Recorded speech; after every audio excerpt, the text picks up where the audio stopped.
Okay, so let's look at the difference between 11 and 12. How do you decide which way to solve these? Well, you see how 11 has an x squared and an x? That's a good indication that I do not want to use square roots, because you only want to use square roots when taking the square root is going to help you get rid of everything around your x's. But if you take the square root of x squared, that's fine, but you don't want to take the square root of just a single x. That's not going to get you anywhere good. So when you see an x and an x squared, we want to avoid square roots. You could complete the square to get rid of that x, but most of the time we're just going to do the quadratic formula. It's more straightforward. It'll always work.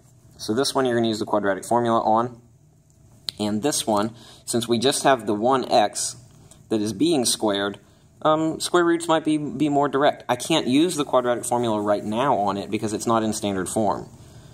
So even though it would work, I would have to convert it into standard form first, and really nobody wants to do that and then do the quadratic formula. It's just way more work than you need to do. So the easiest thing to do is just do opposite operations on this equation to get everything around that x away. There's only one x, so we'll just solve for it. So the first step is to add 8. The next step here is going to be to divide by this -2.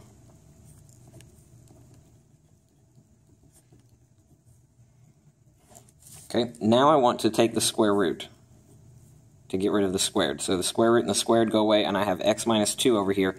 Remember, anytime you take the square root of something that's being squared, you get a plus or minus over here. Now, what is the square root of -4?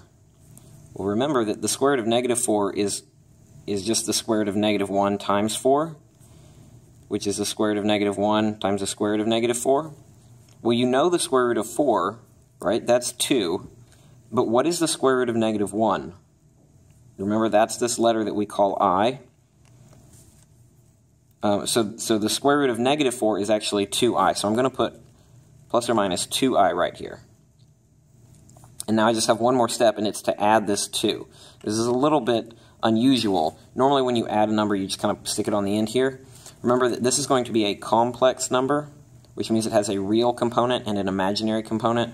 And we always want to put the real component first. So this plus 2 is actually going to come first as the real component. And then we have the plus or minus 2i as the imaginary component. It doesn't, if you wrote it this way, plus or minus 2i plus 2, it's the same, it's equivalent mathematically. It's just convention says, it's like grammar in English. Just convention says we put the real number first, we put the imaginary number second. That's all.